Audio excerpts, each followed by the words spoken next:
Assalamualaikum warahmatullahi wabarakatuh. Waalaikumsalam warahmatullahi wabarakatuh. Selamat pagi semuanya. Selamat pagi.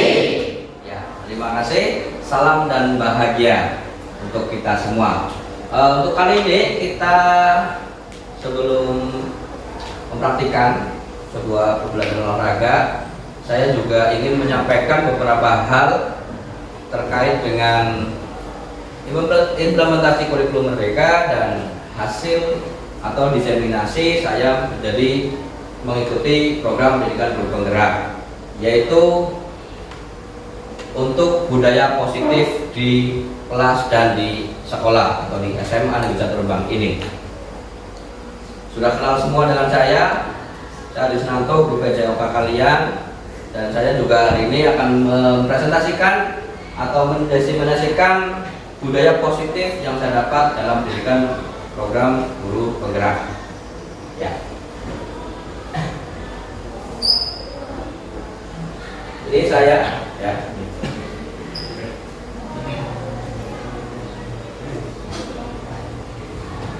Kemudian langsung saja yang saya sampaikan.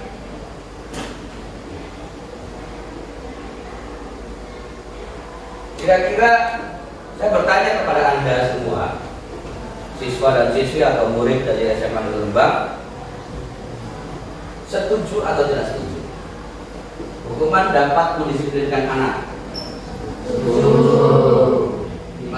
Ya. Kemudian yang kedua, pemberian hukuman dengan hal positif seperti membaca atau membersihkan halaman sekolah dapat meningkatkan disiplin anak. Setuju atau tidak? Setuju. Oke. Yang ketiga, memberi penghargaan dapat meningkatkan motivasi belajar anak. Tolong dari masing-masing ini, hukuman dapat mendisiplinkan anak. Kenapa? Mega, kenapa? Yang pertama, yang setuju karena anak itu kalau ada hukuman tidak akan mengulangi kesalahan yang sama. Oke, boleh. Kemudian yang kedua, pemberian hukuman dengan hal positif seperti membaca, membersihkan halaman sekolah dapat meningkatkan dari anak. Tadi setuju apa tidak? Setuju. Kenapa?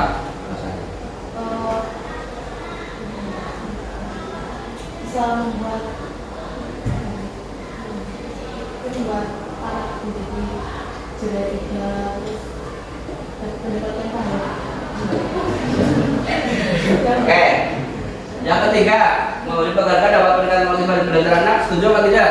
Setuju. Kenapa? Silakan. Alif ya. Karena jadi ada keinginan dan belajar lagi. Ada keinginan untuk belajar lagi. Oke. Namun sebelum itu tadi ada jawaban Anda, saya hargai, saya hormati. Dan masih pada setuju juga untuk jawaban di atas. Nanti kita lanjutkan ke materinya ya. Jadi,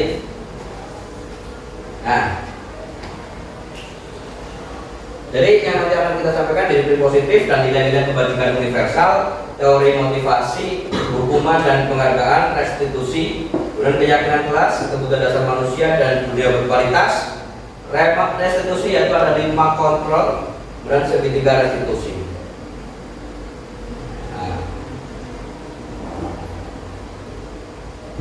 Kemudian saya pengen membayangkan kepada Anda kegiatan kepala tangan.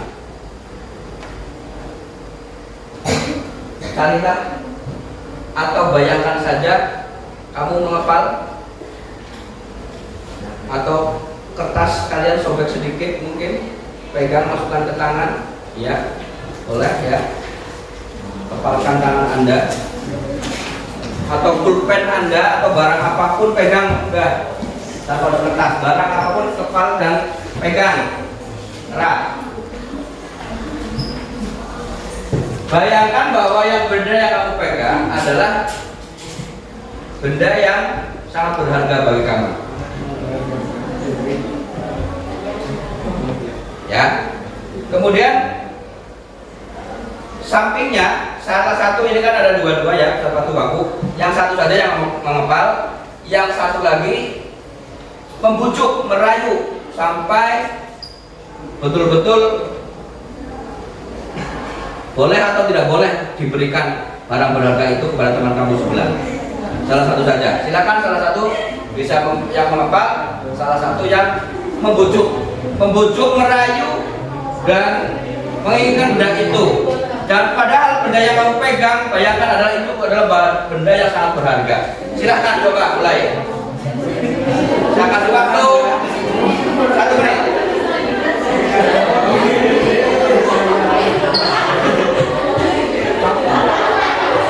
Ayo ngobrol dengan teman sebelahnya.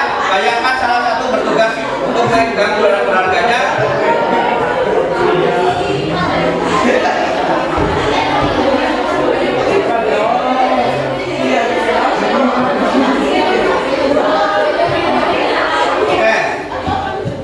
Oke, sudah cukup 1 menit. Bagaimana? Barangnya diberikan nggak? Ada yang diberikan, ada yang tidak ya. Yang diberikan mana tadi? Kenapa alasannya kamu diberikan kepada teman sebelahmu? Saya baik. Kamu baik. Karena kamu baik, akhirnya memberikan gitu. Oke, alasannya yang cukup tepat juga karena baik. Kemudian yang tidak siapa tadi? Yang tidak berikan. Kamu berikan nggak? Kenapa tidak berikan? Karena dapatnya butuh usaha dan itu berharga banget gitu ya. Oke, jadi tidak berikan. Oke, bagus. Terima kasih. Itu adalah menunjukkan kalian sudah bekerja dengan bagus, dengan baik, dan apa yang terjadi tadi sudah kalian rasakan. Perasaannya juga sudah diungkapkan juga. Tadi ada yang membaik, yang hanya diberikan karena alasan gitu dan karena ada alasan yang sangat berharga, dan ini adalah barang saya sendiri, tidak bisa dan berebut apa, meraihnya juga susah, nggak gampang. Oke. Kemudian menurut kalian yang bisa memberikan itu siapa? Meskipun dibujuk atau tidak memberikan itu siapa? Diri sendiri, ya kan? Diri sendiri ya kan? Oke. Nah itu tolong untuk dipahami sementara. Tidak mungkin karena dibujuk, terus dibujuk karena mau memberi juga karena siapa? Diri sendiri. Tidak pun karena siapa tidak diberikan. Diri sendiri. Oke. Nah, ini nanti kita lanjutkan bahwa adanya teori kontrol. Siapa sesungguhnya yang memiliki kontrol? Jadi yang memiliki kontrol untuk memberikan ataupun tidak siapa? Diri sendiri. Ya. Kita bersama dengan orang lain tentang dunia. Teori kontrol pilihan. Ya. Ini adalah salah satu contoh disiplin positif.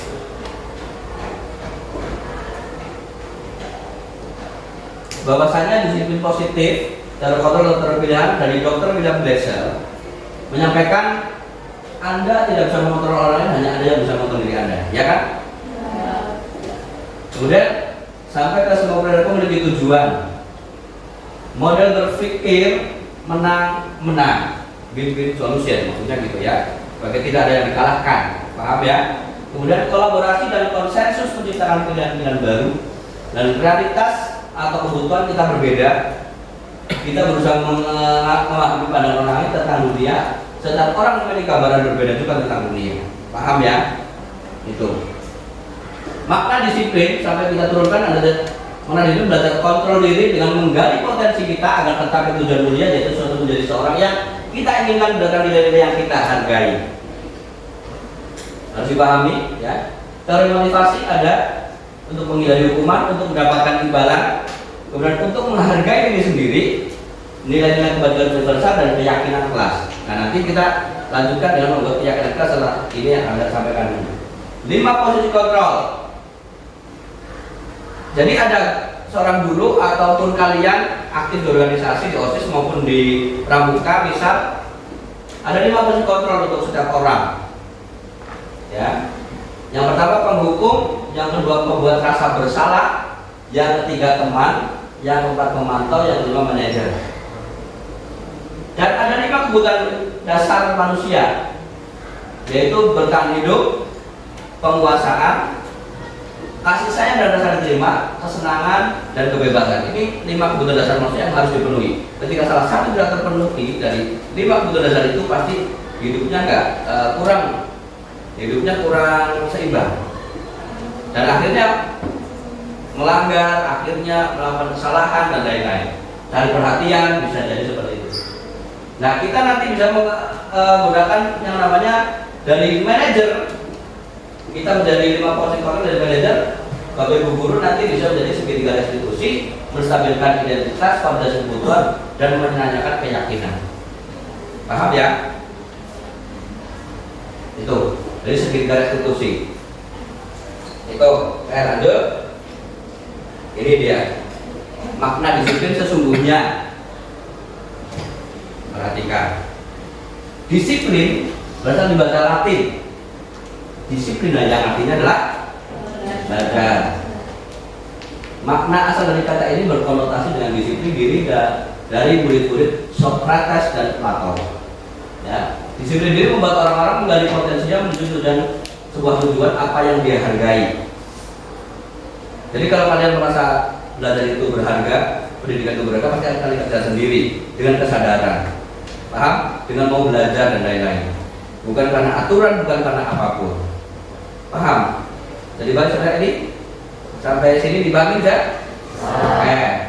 Namun dalam budaya kita makna kata disiplin telah berubah menjadi sesuatu yang dilakukan seorang pada orang lain untuk mendapatkan kepatuhan. Ya enggak? Ya kan? Disiplin, kamu harus patuh, kamu harus ini, kamu harus tertib. Yang terjadi, ya, jadi ada miskonsepsi di situ. Ya, dilakukan seorang pada orang lain untuk mendapatkan kepatuhan. Kecenderungan umum adalah berhubungan kata disiplin dengan ketidaknyamanan. Ya kan? Nyaman nggak yang terjadi saat ini? Disiplin harus ini, harus itu, harus itu. Bagaimana perasaan kalian? Tertekan. Kasihan sekali kan ya. Ya. Kemudian bukan dengan apa yang kita hargai atau mencapai suatu tujuan mulia. Seperti tadi yang kita pegang yang kita hargai untuk tujuan mulia juga. Ini makna disiplin yang sesungguhnya. Ya, lanjut. Nih, jadi nilai kebatikan, nilai kebatikan universal, yaitu menurut Dr. William Glasser pada teori kontrol 1984, dengan menaikkan nilai kebatikan maka motivasi intrinsiknya akan terbangun. Motivasi intrinsik, paham ya? Motivasi dari dalam, dari diri. Kemudian sehingga menggerakkan motivasi dari dalam untuk dapat mencapai tujuan mulia yang diinginkan. Paham ya? Bernilai-nilai kebatikan yang ingin dicapai oleh setiap anak Indonesia kita kenal dengan profil pelajar Pancasila, ya, yaitu ada apa saja? Beriman, pertama pada Tuhan Yang Maha Esa, yang kedua apa ini? Mandiri, bernalar kritis, berkebinekaan global, gotong royong dan kreatif. Ada berapa? 6 pilar profil pelajar Pancasila ini harus kita pahami dan kita implementasikan dalam kehidupan sehari-hari. Lanjut.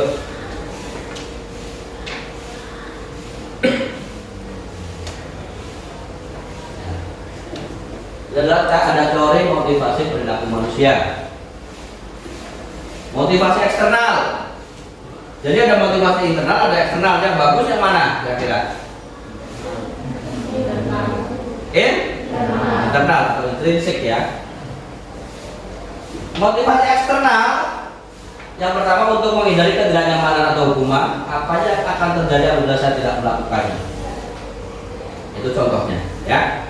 Kemudian masih eksternal juga untuk mendapatkan imbalan dari orang lain atau institusi. Misal tadi berprestasi, mendapatkan imbalan, penghargaan ya. Apa yang akan saya dapat apabila saya melakukannya? Itu masih dari motivasi dari eksternal. Ya kan? Saya mau melakukan ini karena saya nanti akan dapat ini, dapat itu, dapat iming-iming gitu ya. Hadiah itu iming-iming maksudnya ya. Pahami. Kalau sampai sini paham? Itu namanya masih motivasi eksternal, bukan dari diri. Nah, ada yang internal, contohnya tujuan dari disiplin positif yang akan kita, yang saya sosialisasikan, yang saya definisikan hari ini, termasuk di sini untuk menghargai diri sendiri, ya kan? Saya akan menjadi orang yang seperti apa bila saya melakukannya. Itu termasuk motivasi internal. Itu yang diharapkan. Paham? Jadi menurut kalian setelah kalian tadi ada pertanyaan pemantik di awal, menurut kalian kalau mau ikut lomba dapat juara itu kamu pengennya dapat hadiah atau untuk diri sendiri? Yakin? Rasa bangga bisa membanggakan orang tua puas, bukan karena hadiah. Sekarang setelah mengetahui yang saya sampaikan sampai saat ini, dua-duanya lebih baik mana? Diri sendiri kan? Iya. Itu bagus, kalian sudah mulai belajar hari ini. Ya. Oke. Jadi ini adalah Bapak Pendidikan kita, ya dari Wantoro, orang yang sangat luar biasa menyampaikan merdeka itu artinya tidak hanya terlepas dari perintah, akan tetapi juga cakap untuk memerintah diri sendiri. Paham maksudnya? Paham artinya? Saya terangkan lagi, saya ulangi. Merdeka itu artinya tidak hanya terlepas dari perintah. Perintah itu dari luar ya, dari orang lain. Ya, paham? Akan tetapi juga cakap buat memerintah diri sendiri. Artinya apa? Kesadaran. Paham? Jadi misal kalian bangun pagi. Bangun pagi karena diperintah, karena disiram sama orang tua, atau karena bangun sendiri? Kalau udah bangun sendiri, oke, bagus. Kalau karena masih dibangunkan, karena itu berarti faktor X. Nah, karena handphone ada berdering gitu ya. Ya kan? Sebenarnya kita bisa membangunkan diri kita sendiri dengan kemauan dan internal kekuatan dari diri kita sendiri. Tanpa handphone, tanpa apapun dari dulu zaman orang itu bisa. Tanpa alarm ya. Itu paham? Coba bayangkan kamu pengen bangun pagi, pernah nggak merasakan pengen bangun pagi kemudian tanpa handphone lupa di alarm terus kamu bangun sendiri? Pernah merasakan itu? Karena apa itu? Motivasi dari dalam sendiri. Jelas? Itu ya, luar biasa gitu. Jadi kalian adalah orang yang sangat luar biasa, yang bisa mengendalikan diri kalian sendiri dan kontrol diri sendiri.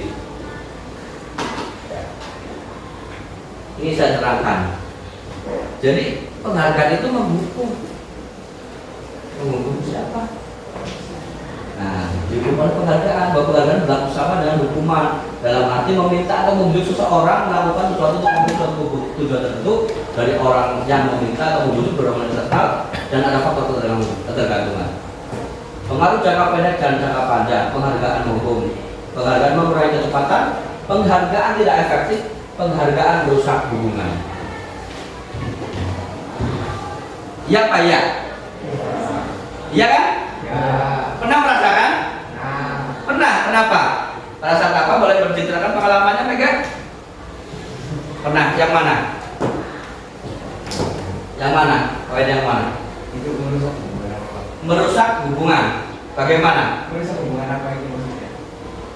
Pertemanan atau mungkin guru dengan murid. Kalau nggak dikasih penghargaan akhirnya rusak, ya kan? Lah, Pak Adi kemarin kasih penghargaan, hari ini tidak. Ya enggak? Ya, pernah nggak? Ada yang pernah mengalami? Ada? Tapi menurut kalian bagaimana setelah kalian terbuka belum cakrawalanya hari ini? Penghargaan hukum nggak? Apalagi menurut undang-undang juga ada sekarang yang namanya gratifikasi, hadiah, pemberian dan lain-lain. Itu memberikan mental kita baik nggak kira-kira? Akhirnya kita melakukan apa? Mau karena penghargaan. Paham? Jadi pahami? Sampai sini jadi pahami ya? Kita mau melakukan sesuatu karena penghargaan. Ada pengaruhnya jangka pendek dan panjang. Penghargaan juga menghukum kita, ya kan? Penghargaan mengurangi ketepatan tujuannya ya. Jadi untuk apa? Sudah jadi mengurangi.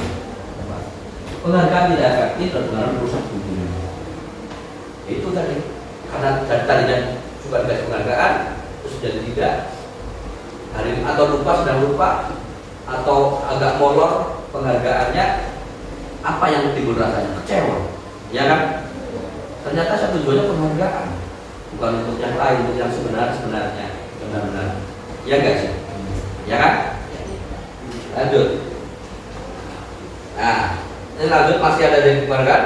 Penghargaan juga mengukur kualitas, menurunkan kualitas. Kualitas diri dan kualitas dari tujuan esensi. Dari esensi sebetulnya tujuan apa yang kita lakukan. Ya, itu penghargaan mematikan kreativitas juga. Karena kurang kreatif, kadang-kadang orang mengharapkan penghargaan dan penghargaan.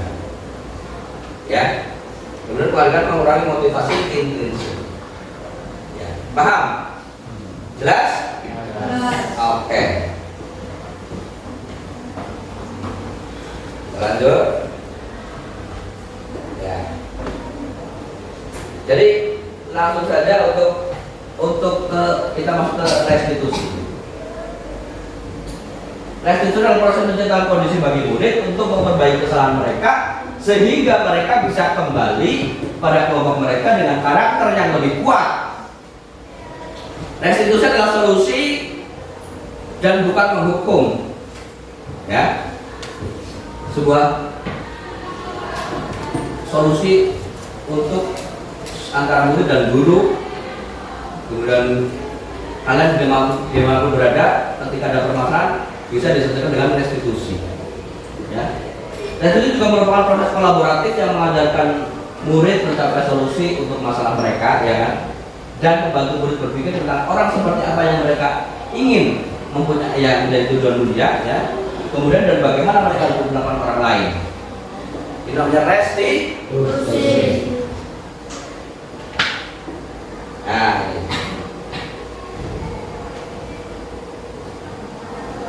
ini ada identitas hukuman, identitas sukses atau jadi konsekuensi dan restitusi. Ya. Jadi hukuman itu negatif, konsekuensi itu netral. Kalian sudah baca, dan restitusi positif.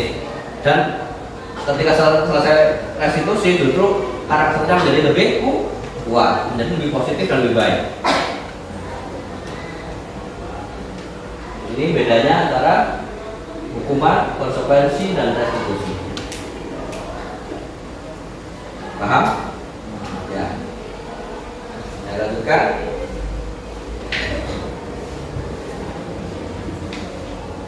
Dan cerita-cerita tentang hukuman yang ada di sekolah yang biasa yang kemarin-kemarin dilakukan oleh Bapak Ibu guru dan mungkin kepada murid dan teman-teman teman-teman juga kurang ada solusi, adalah solusi terbaik yaitu dengan restitusi. Ciri-cirinya adalah bukan untuk menebus kesalahan, namun untuk belajar dari kesalahan. Kemudian yang kedua, memperbaiki hubungan, tawaran bukan paksaan. Restitusi menuntut untuk melihat ke dalam diri, ya. Kemudian restitusi mencari kebutuhan dasar yang mendasari tindakannya. Restitusi diri adalah cara yang paling baik. Restitusi fokus pada karakter bukan tindakan. Karakter bukan tindakan. Maksudnya apa? Kemarin-kemarin mungkin dulu sering melihat tindakan langsung, kamu melanggar, usap, kemudian lari, atau bahkan langsung dihukum. Mohon maaf juga kadang ada guru yang langsung mukul, dendam dan lain-lain. Itu tindakan. Tapi di sini fokusnya pada karakter, bukan tindakan. Restitusi fokus pada solusi. Ya, restitusi fokus pada solusi.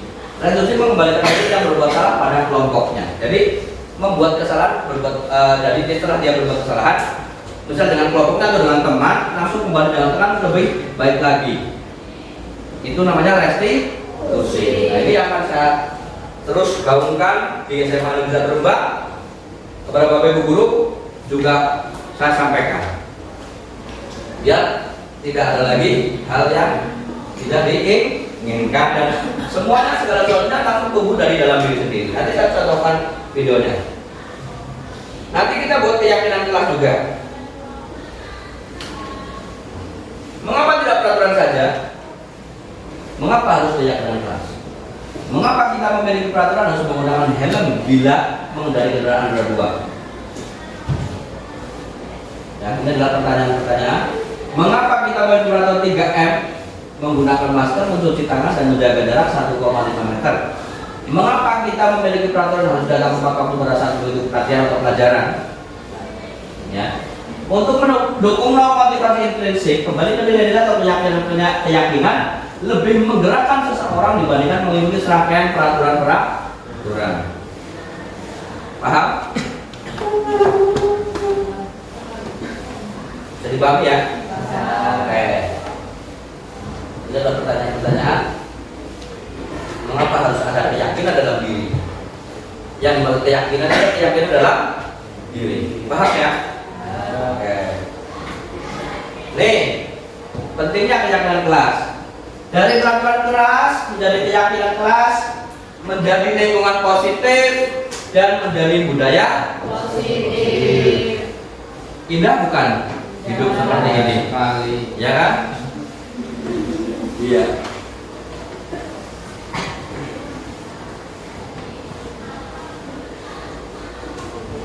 Ini adalah satu contoh keyakinan kelas. Kemarin terakhir di kurikulum mereka adalah kesepakatan kelas Saatnya jam ketiga dimulai. yang It's time to begin the third lesson. ya, saya ulangi lagi. Kemarin di kurikulum merdeka yang sudah kita implementasikan di SMA Negeri Lembang, yang terakhir adalah kesepakatan kelas, yang kelas 10 sekarang. Ya, dan sekarang saya akan mensosialisasikan juga mendeskripsikan bahwasanya yang terbaru itu adalah keyakinan kelas. Kalau yang berbentuk kesepakatan kelas, kami guru dan murid yang saling menyayangi. Yakin nggak? Kemarin mungkin implementasinya belum sempurna. Nah, nanti akan saya sampaikan ke Bapak Ibu guru semuanya agar mempunyai hal yang seperti ini. Ya. Paling ya. Bahagia yang penting kalian ya. Selamat, nyaman dan bahagia. Oke ya. Yang kedua, kami murid yang semangat belajar. Setuju? Ya. Yang ketiga, kami murid yang peduli dengan teman-teman. Setuju? Ini yang kesepakatan kelas. Namun ada lagi yang satunya yang terbaru adalah keyakinan kelas.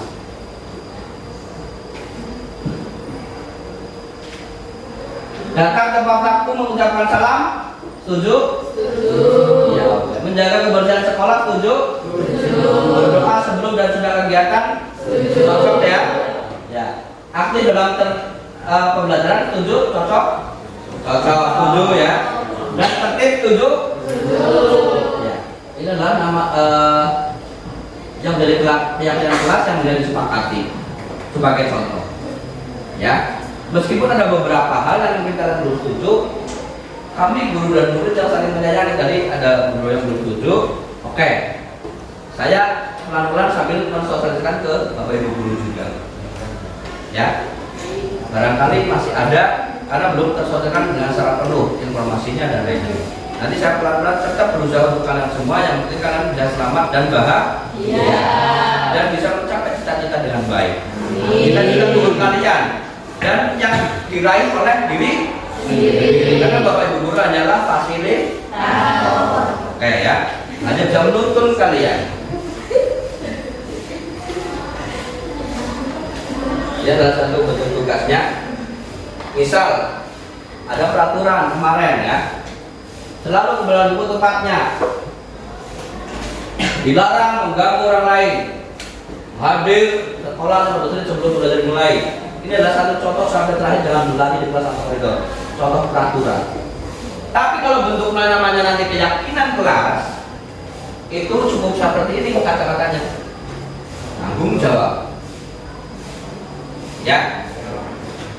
Menghormati orang lain.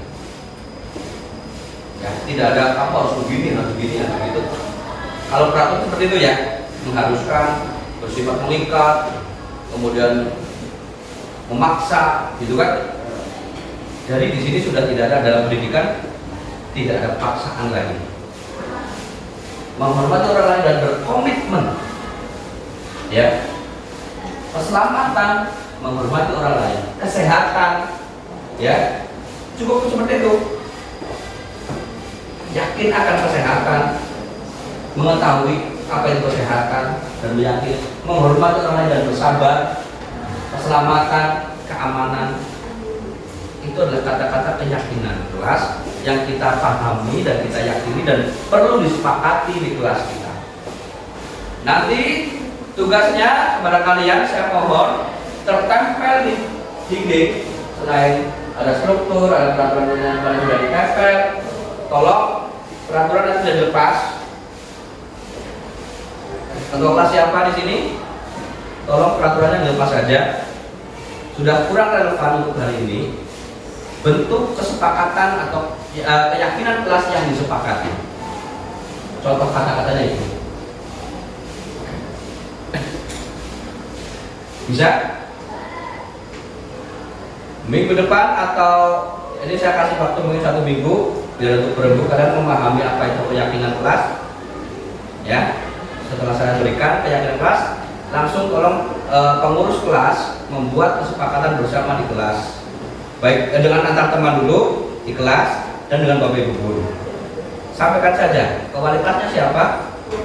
Bu Aida, nanti bisa disampaikan ke Bu Aida atau per mapelnya nanti, ya. Per mapel ada keyakinan kelas dan keyakinan pembelajaran bersama Bapak Ibu guru dan murid, ya, yang diyakini bersama dan disepakati bersama. Tolong nanti diajukan juga ke kalian.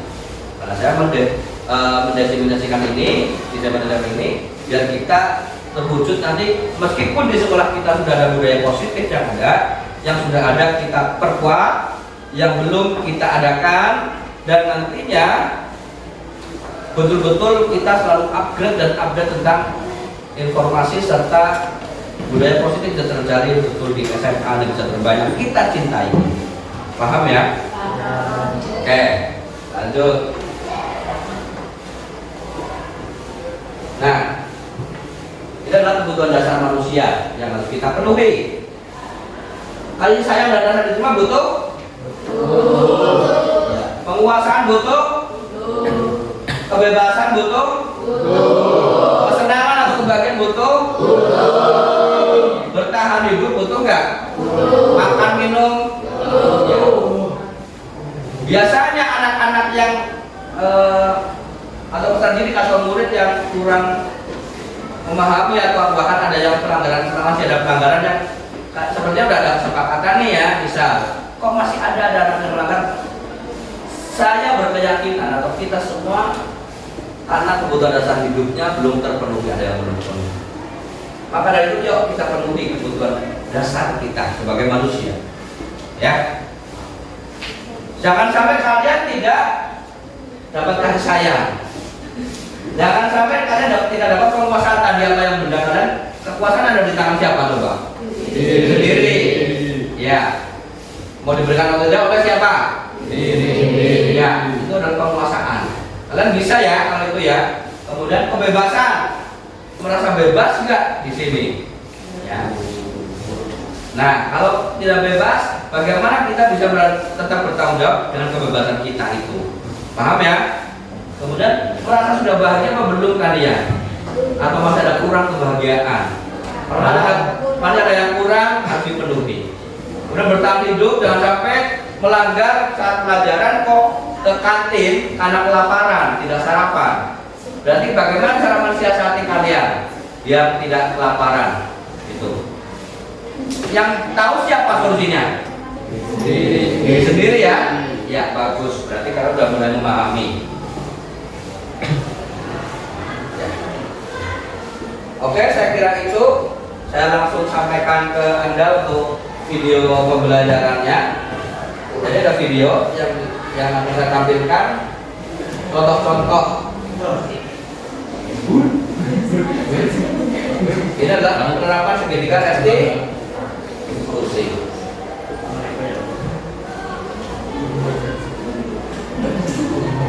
Saya kira langsung ke penerapan segitiga restitusi ya. Contohnya.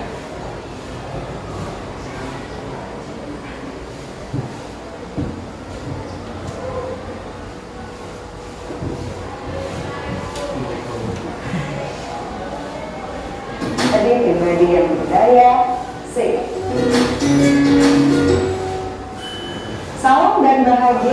ibu dan bapak guru hebat. Untuk membangun budaya sekolah yang positif dengan lingkungan yang aman dan mendukung murid untuk menjadi pribadi yang berdaya, seimbang, dan bahagia. Silakan sama penonton. Upaya yang dapat dilakukan oleh guru adalah memahami kebutuhan dasar yang mendasari perilaku murid. Pada video kali ini kita akan membahas tentang 5 kebutuhan dasar manusia.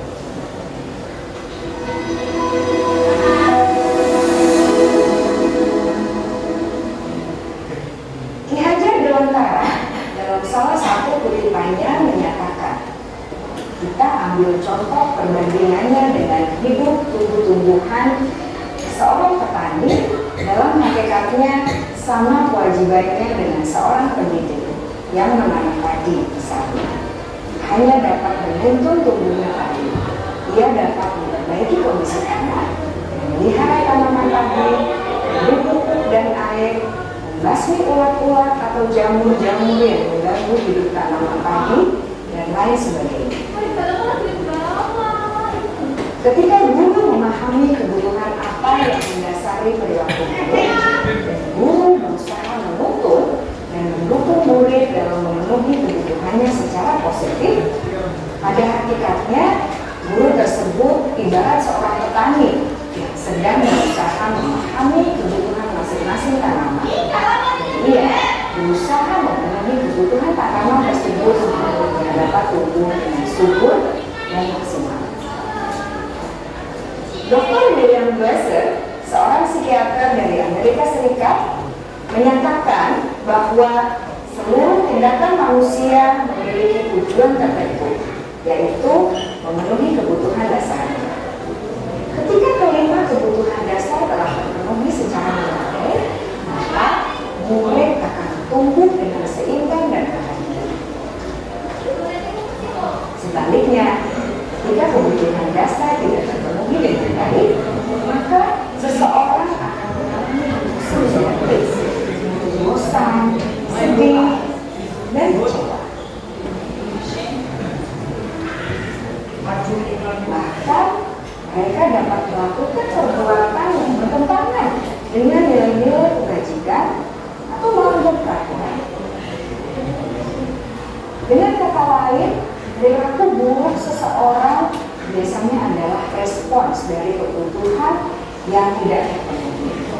Namun, mereka tidak tahu cara untuk menyampaikan. Ada 5 kebutuhan dasar manusia menurut Dr. William Glasser. Ini ada 5 kebutuhan dasarnya. Yang pertama, kebutuhan untuk bertahan hidup atau survival. Yang kedua, kebutuhan untuk merasa diterima atau love and belonging. Yang ketiga, kebutuhan akan kebebasan atau freedom. Yang keempat, kebutuhan akan kesenangan atau fun. Dan yang kelima, kebutuhan akan kekuasaan atau power. Kebutuhan dasar yang pertama adalah kebutuhan yang bersifat fisiologis untuk bertahan hidup atau survival. Misalnya, kesehatan, rumah, dan makanan. Kebutuhan biologis sebagai bagian dari proses reproduksi, termasuk kebutuhan untuk tetap bertahan hidup. Kebutuhan untuk merasa aman juga termasuk dalam kebutuhan ini. Kebutuhan rasa aman juga bertahan hidup ya.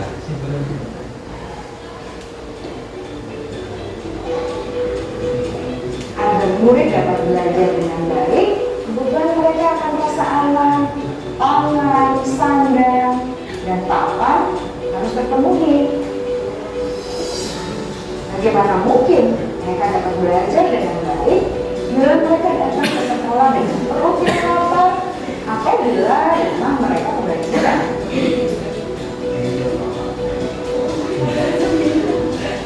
Setelah kita mengetahui mengetahui kebutuhan pertama yang sebagian besar bersifat fisiologis, mari kita lihat kebutuhan kedua sampai kelima yang semuanya berhubungan dengan psikologis. Mari kita lihat kebutuhan yang kedua, yaitu kebutuhan akan perasaan diterima oleh kelompok atau komunitasnya, atau kebutuhan love and belonging. Kebutuhan ini meliputi keinginan untuk tetap terhubung dengan orang lain seperti teman, keluarga, teman kerja, dan kelompok di mana kita tergabung. Setiap murid ingin menjadi bagian yang berharga dari kelas dan juga sekolah. Mereka juga ingin diterima oleh orang lain dan kelompoknya. Bahkan, murid yang terlihat paling cuek pun jauh di dasar hatinya pasti ingin merasa diterima. Sebagai guru, seharusnya kita dapat menerima murid kita apa adanya, sesuai dengan programnya. Karena setiap murid adalah unik.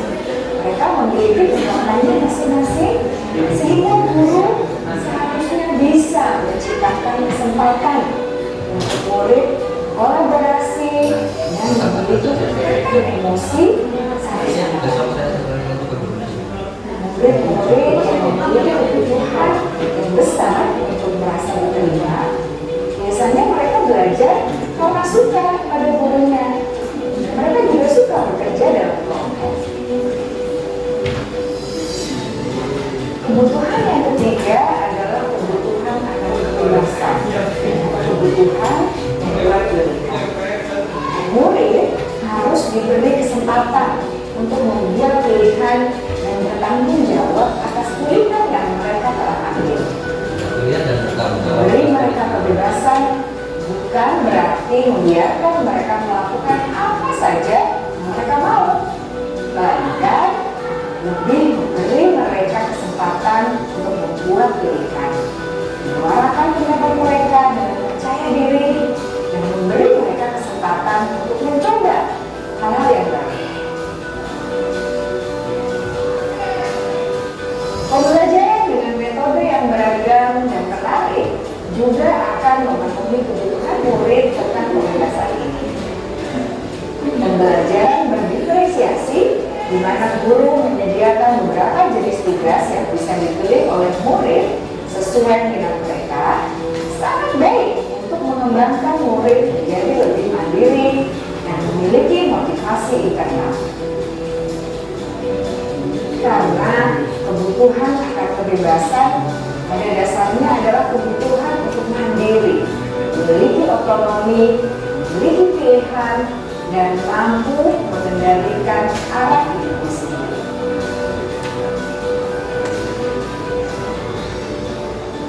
Kebutuhan yang keempat adalah kebutuhan akan kesenangan. Bayangkan Bapak Ibu, hidup tanpa rasa senang, betapa menyedihkannya. Belajar menghubungkan kebutuhan akan kesenangan dengan belajar. Jangan sepelekan kebutuhan murid untuk merasa senang di kelas. Sebagai guru, jangan ragu-ragu untuk dengan sengaja memasukkan kegiatan yang menyenangkan dalam kelas. Murid-murid dengan kebutuhan dasar kesenangan yang tinggi ingin menikmati apa yang mereka lakukan. Mereka juga konsentrasi tinggi saat mengerjakan hal-hal yang disenangi.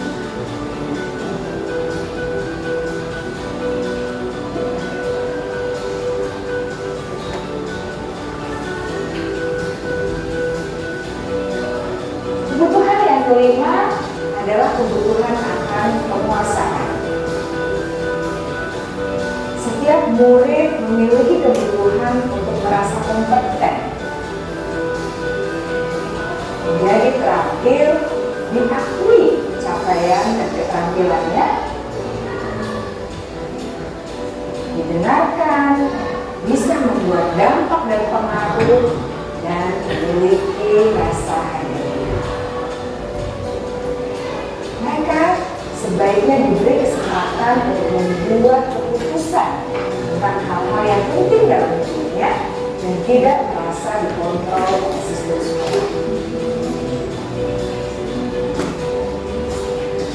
Pada murid yang telah menginjak usia remaja, seringkali mereka merasa tidak memegang kendali atas kehidupannya sendiri, karena guru kerap kali berpengaruh dalam mengambil keputusan. Murid-murid yang memiliki kebutuhan dasar akan penguasaan yang tinggi biasanya selalu ingin menjadi pemimpin. Mereka juga suka mengamati sebelum mencoba hal-hal yang baru. Mereka juga perfeksionis dan merasa kecewa bila melakukan kesalahan.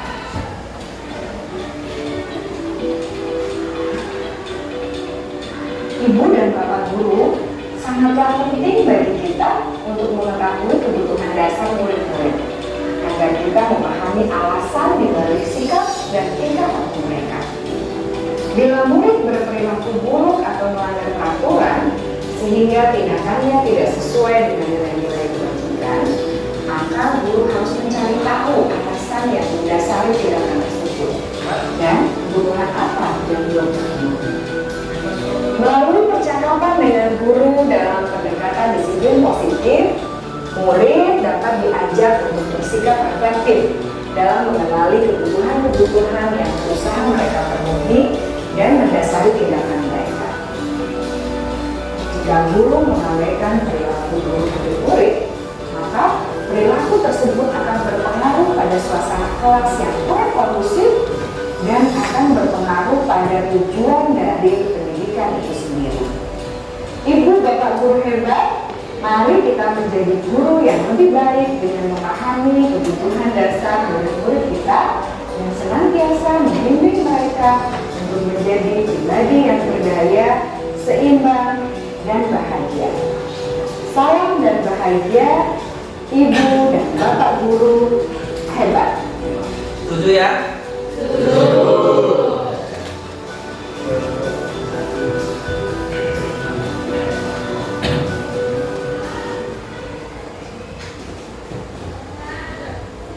Masih ada lagi, saya tayangan video lagi.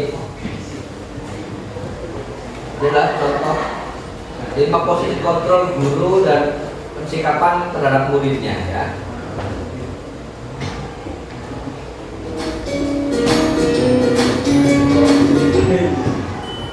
Salam bahagia ibu dan bapak guru hebat. Dalam penerapan disiplin positif restitusi, salah satu program yang dikembangkan adalah 5 posisi kontrol. 5 posisi kontrol dalam restitusi adalah proses perjalanan seorang pendidik agar dapat mengenali dirinya. Pada video kali ini, kita akan membahas tentang 5 posisi kontrol yang dikembangkan oleh Diane Dawson dan contoh penerapannya.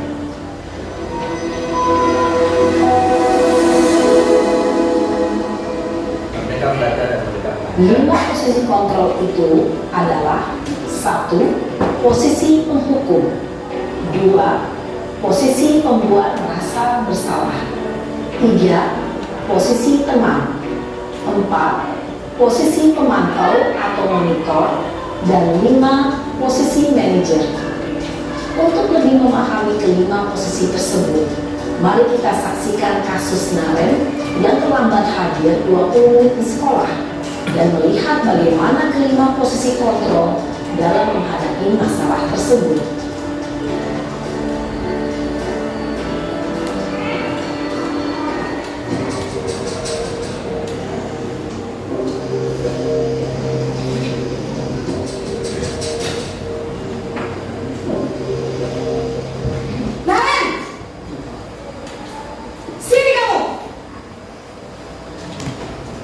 Selamat pagi Bu. Selalu terlambat. Kamu deh, pasti terlambat. Maaf Bu, saya Apa? Apa coba? Alasan kamu apa lagi? Kapan sih kamu tidak terlambat? Malas sekali ya kamu jadi anak. saya Dasar pemalas. Gak kapok-kapok sih kamu. Sudah berapa kali terlambat? Sana, kamu keliling lapangan Kenapa saya harus pilih lapangan basket, Bu? Kenapa? Kamu nolak ibu? Berani-beraninya jawab. Sudah terlambat, masih berani jawab nggak? Sekarang, keliling lapangan basket 5 kali sekalian. Biar kapok. Cepat. Pergi sana ke lapangan basket. Penghukum. Posisi penghukum biasanya berbicara dengan nada tinggi, menghardik, menunjuk-nunjuk, menyakiti, dan menyindir. Hukuman bisa berupa fisik maupun psikis. Ibu dan bapak guru hebat. Dampak yang terjadi pada murid ketika guru berada pada posisi penghukum adalah murid cenderung akan memberontak, bahkan menyimpan dendam. Tidak menyukai guru dan mata pelajaran.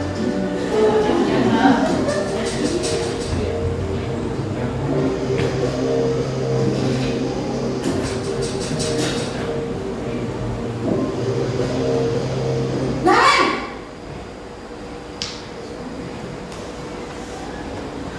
Selamat pagi, Bu. Naren! Kamu kenapa terlambat lagi, nak? Ya Tuhan, Naren. Kamu senang ya bikin ibu susah ya? Salah. Kalau kamu terlambat lagi, nanti ibu yang ditegur bapak kepala sekolah, nak. Disangka ibu tidak bisa membina kamu. Duh, gimana ini? Maaf, Bu. Duh, Gusti Naren. Kamu suka ya kalau ibu tegur bapak kepala sekolah? Terus, sekarang ibu harus tulis apa yang di buku absen? Ini kamu sudah sering terlambat loh. Ibu harus apa coba? Maaf, Bu. Maaf sekali.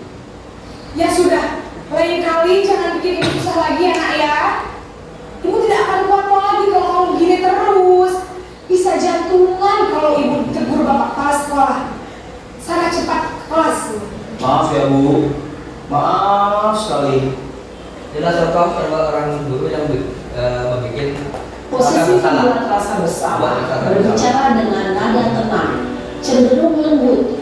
Namun kata-kata yang diutarakan membuat murid merasa menjadi orang yang gagal, memandang buruk dirinya sendiri, merasa tidak berharga, dan tidak sanggup membahagiakan orang lain.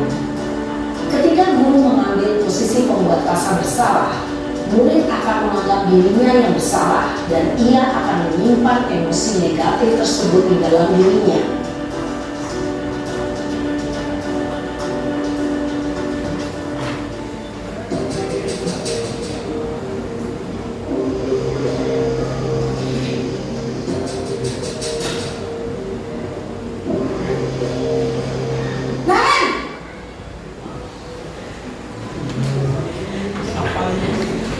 Selamat pagi, Bu. Wah, sudah jam berapa ini nak? Terlambat lagi ya sayang. Iya, Bu. Habis ibu saya lupa bangunkan saya, Bu. Kamu malah menyalahkan ibu kamu. Kamu bukannya anak yang larinya paling kencang. Kok terlambat sih? Iya, Bu. Saya memang terlambat bangun tadi. Jadi, biarpun saya lari kencang, tetap nggak kekejar, Bu. Ya sudah sana. Nanti lain kali larinya lebih kencang lagi ya. Biar gak terlambat lagi. Bikin seneng ibu. Demi ibu. Bisa kan? Bisa lah, Bu. Ya sudah sana masuk kelas. Ibu beresin urusan absen kamu. Kamu ini ada-ada saja. Dalam posisi teman, guru berbicara dengan nada Ada ya? suara ramah, Guru yang kayak gitu ada juga ya? cenderung bersandar gurau untuk menjaga suasana tetap santai. Murid akan merasa senang, aman, dan akrab dengan guru. Identitas yang tercipta adalah identitas sukses atau berhasil. Namun, perlu diingat, karena ini masih dorongan eksternal, maka ada faktor ketergantungan dari murid kepada orang tertentu. Di sini guru absennya, sehingga di lain waktu murid bisa berperilaku baik, namun hanya kepada orang-orang tertentu saja.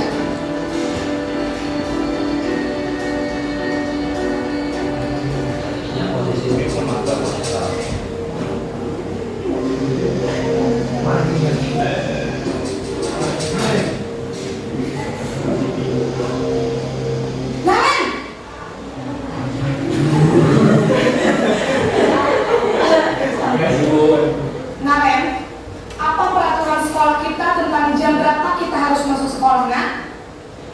kita harus di sekolah jam 7, Bu. Iya betul, sekarang sudah jam 7.20. Naren sudah tahu konsekuensinya jika terlambat hadir. Paham, Bu. Saya harus tinggal kelas pas jam istirahat selama 20 menit. Iya benar, konsekuensinya demikian. Jadi nanti jam 9.30 pas istirahat, kamu harus tinggal di kelas, kerjakan tugas tambahan untuk ketertinggalan kamu, ya? Baik, Bu. Posisi pemantau mengandalkan penghitungan atau data untuk mengontrol murid. Guru mengarahkan murid berdasarkan peraturan dan konsekuensi. Seorang pemantau menunjukkan bahasa tubuh dan ekspresi wajah yang datar dan cenderung formal.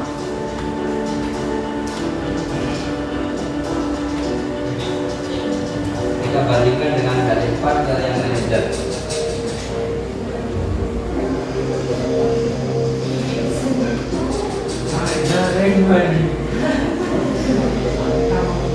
Naren!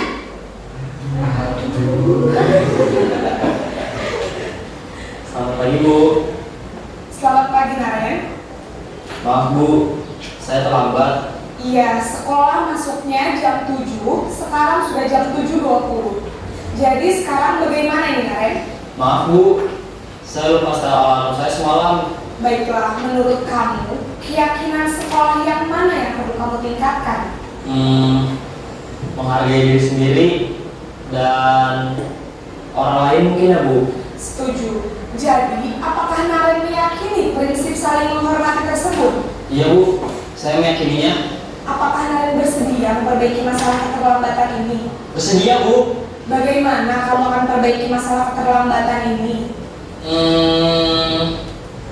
Saya akan coba untuk tidak lupa menyetel alarm saya, Bu. Baik, kalau Naren lupa menyetel alarm di rumah, ada orang yang kira-kira bisa bantu mengingatkan tidak? Ada, Bu. Kakak saya, Kak Emma. Ada lagi selain Kak Emma? Selain Kak Emma, ada ibu saya. Baik, jadi yang mengingatkan Naren adalah Kak Emma dan ibu kamu ya? Kira-kira akan mulai setel alarm kapan nih Naren? Setelah pulang sekolah, akan segera saya lakukan. Baik, jadi Naren akan setel alarm untuk bangun besok pagi dan akan diingatkan oleh kakak dan ibunda Naren ya. Ada lagi yang mungkin perlu dilakukan Naren agar tidak terlambat bangun lagi. Tidak ada, Bu. Baik Naren, terima kasih untuk kerjasama kamu. Sekarang kamu perlu kembali ke kelas untuk belajar. Baik, Bu. Terima kasih. Posisi manajer adalah posisi kontrol yang disarankan untuk membimbing murid memiliki sikap disiplin yang positif, yaitu murid yang mandiri, bertanggung jawab, dan dapat memecahkan masalah. Tujuan dari posisi ini adalah agar murid dapat berefleksi atas tindakannya. Guru akan dengan tulus memberikan pertanyaan-pertanyaan bermakna, sehingga membuat murid dapat belajar dari kesalahannya dan mencari sebuah solusi untuk menyelesaikannya. Ibu dan bapak guru hebat, setelah mengamati adegan kelima posisi kontrol tadi, kira-kira posisi mana yang paling ideal? Posisi mana yang dapat menunjang motivasi intrinsik murid? Ya, tentu posisi manajer. Posisi ini memang posisi ideal yang ingin dituju setiap pendidik. Pada posisi inilah, guru dapat menerapkan disiplin positif yang berpihak pada murid, yang memerdekakan murid. Perjalanan seorang pendidik tentunya tidak mudah untuk sampai pada posisi seorang manajer. Namun, tujuan kita pasti, yaitu menciptakan murid-murid yang mandiri, merdeka, dan bertanggung jawab. Semoga penggambaran 5 posisi kontrol yang telah diperlihatkan ini dapat menjadi ajang refleksi bagi kita semua, agar dapat terus mengasah dan menerapkan disiplin positif yang memerdekakan murid. Mari terus berlatih dan bersemangat. Selamat menerapkan. Salam dan bahagia Ibu dan Bapak Guru hebat. Tepuk tangan.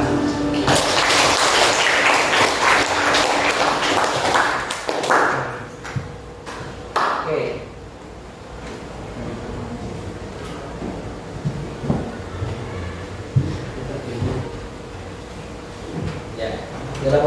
kontrol ya. Tadi ada penghukum, membuat orang bersalah, teman, pemantau dan manajer. Paling kamu sukai apa kira-kira? Manajer ya. Teman. Kalau teman masih cuma milih-milih guru ya. Pada yang kenal kok, pada yang itu tidak kurang rata, kurang berkali. Jadi silakan tugasnya adalah untuk kalian dari apa yang sudah disampaikan dari awal sampai terakhir agar betul-betul terimbaskan informasi dari kami, dari para yang sedang melaksanakan pendidikan program guru penggerak untuk bisa dilaksanakan di sekolahnya masing-masing. Maka dari itu mohon untuk bisa segera dibuat keyakinan kelas. Ini jadi potret juga boleh kalau mau.